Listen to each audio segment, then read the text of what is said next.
Old South, a gracious land where dwell a gracious people. Here in all its storybook romance is the land of Dixie. Along this southeastern seaboard, on the slopes of these blue-ridged mountains, American history was made. On these fertile plains, men fought and died to make freedom ring throughout the land. Here are the statues and monuments raised to the hardy pioneers who sought freedom and found it here in the New World. These are the honored halls in which that freedom was proclaimed to the world.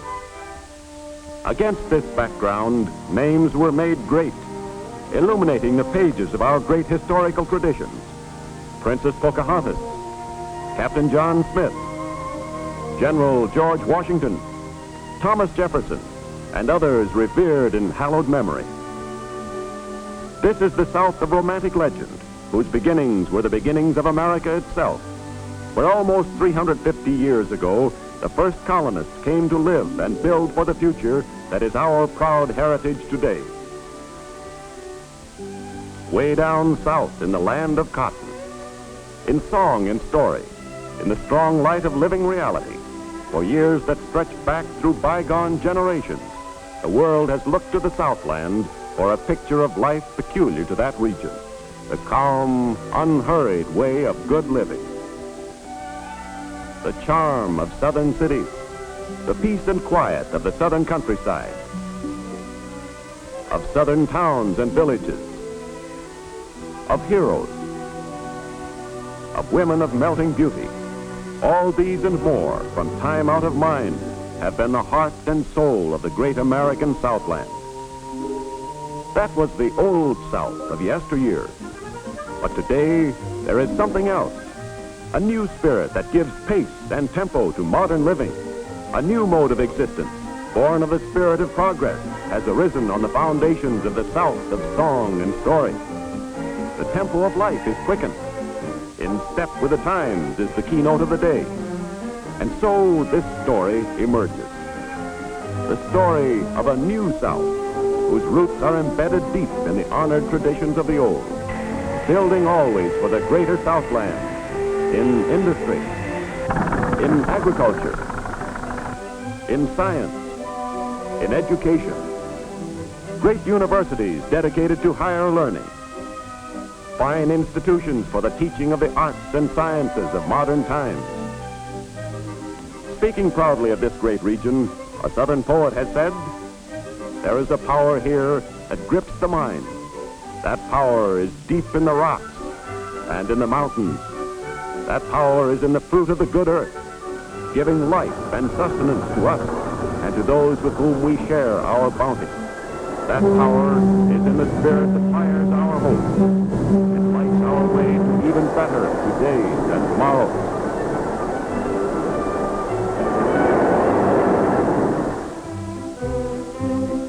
The wealth of a nation, or any part of that nation, is measured by its natural resources, its industries, its distribution facilities, its people. This southeast corner of our nation is blessed more than most with the riches of a fertile soil and mild climate, untold wealth in minerals and forests, and a vast network of modern transportation.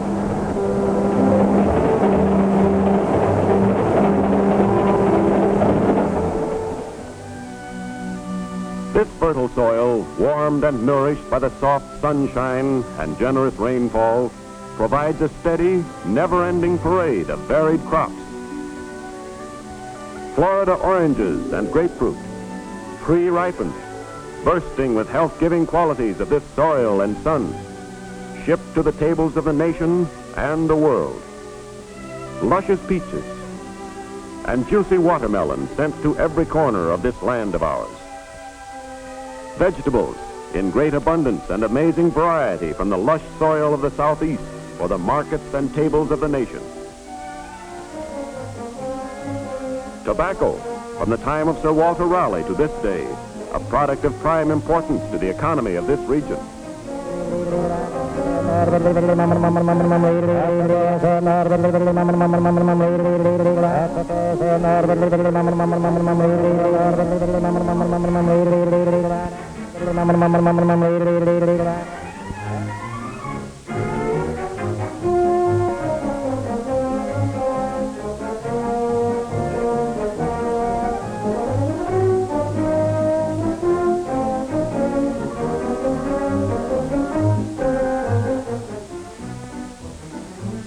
The raising of livestock, dairy cattle for the expanding dairy industry, blooded beef herds for the emerging meatpacking industry,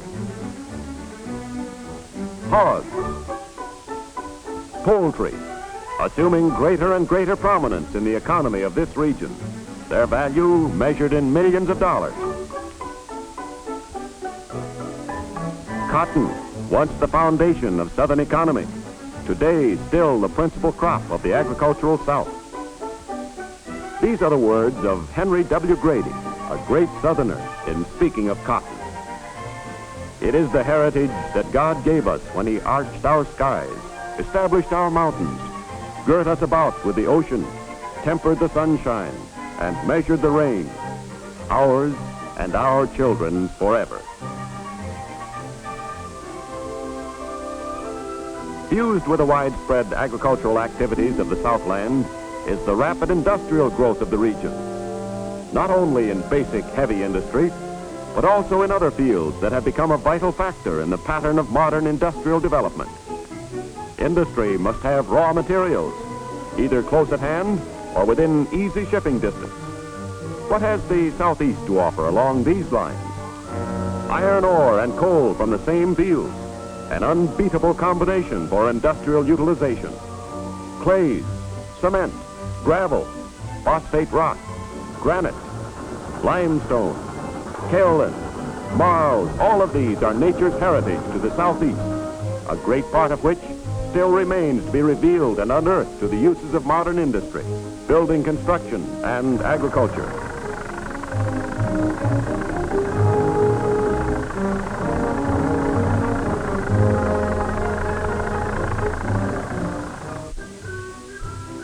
Now a glimpse of another great natural resource, the forests of the South, the most extensive in the country, an asset of tremendous importance to the nation.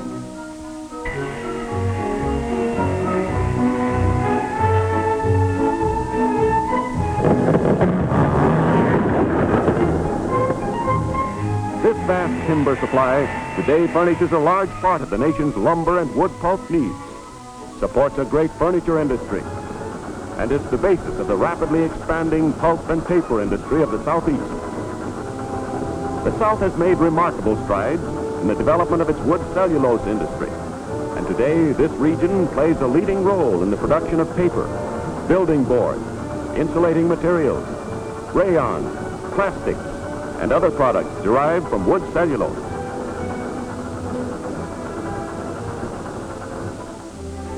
The manufacture of textiles is one of the country's great and ever-expanding industries. Today, more than 90% of the rayon manufactured in the United States is derived from wood pulp. Under the magic wand of the chemist, new frontiers of industrial expansion are being established in the manufacture of rayons, in the widening fields of plastics, in cellophane, lacquers, film, and many other kindred products, all based on wood fiber as the principal raw material. Here again, the potential is great. The opportunities for building are at hand, ready to be grasped and utilized for the betterment of life today and tomorrow. The world's principal supply of naval stores is in the Southeast. Longleaf and slash pine trees are tapped for the crude gum from which turpentine and various oils are distilled. The spirits of turpentine distilled from the gum and the rosin or residue are shipped to world markets for uses ranging from medicinal to the manufacture of rubber and plastics, from the making of paper to the manufacture of textiles. Crucial to the expanding economy of the South, as it has been to the historical and industrial development of the country as a whole, is adequate rail transportation. For more than 100 years, the common denominator of American industry, and today a vital part of American progress. As the railroads grew in strength, so the country grew. The history of one was the history of the other. Railroads and nations, each growing in size and power, each dependent on the progress of the other.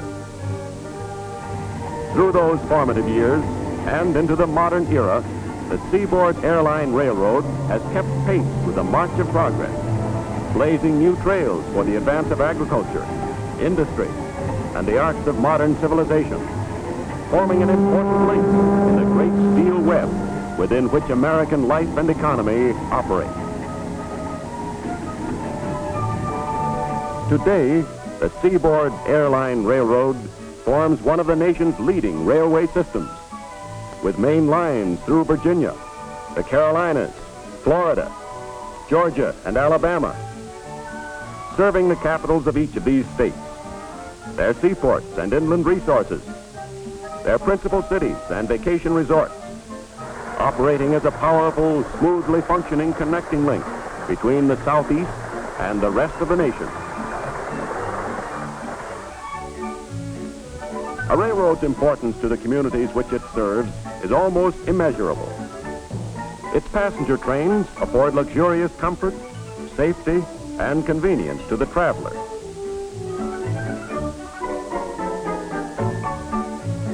Its freight trains make possible the vast daily flow of raw materials from forest, mine, and farm to manufacturer, and of finished products from manufacturer to widespread consumer markets.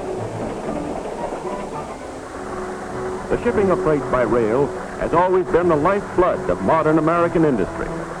Today, the railroad continues as the very basis of the economic life of the nation.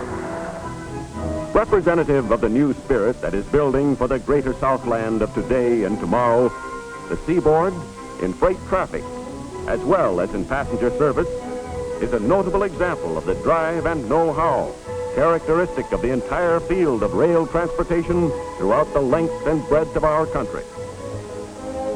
Routing shipments between south, north, and west via fast seaboard freight ensures safe, sure, and swift transit all the way, from point of origin to final destination. It means careful handling of shipments by men especially trained in this important work, in loading, in transit, and in unloading.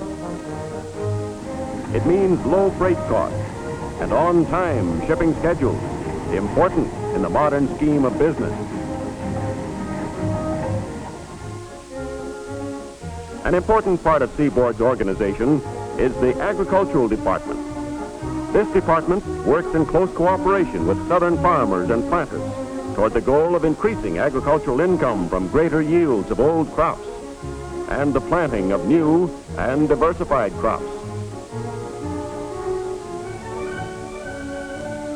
Seaboard's industrial department is a powerful force in the industrial progress of the New South, with a noteworthy record of pioneering in the development of new industries and aiding in the expansion of old. New industries, such as the vast and important pulp and paper industry and related enterprises, made aware of the immense potentialities of this region, have been encouraged to share in the resources and to reap the benefits of the expanding economy of the Southland. And when it comes to vacation travel, this earth hath no more favored spot. There is no end to tourist dreams come true, giving the widest variety of holiday fun and recreation, all for the taking, and within the easy reach of the rail line serving this area.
Southland thrills with the consciousness of growing power and prosperity.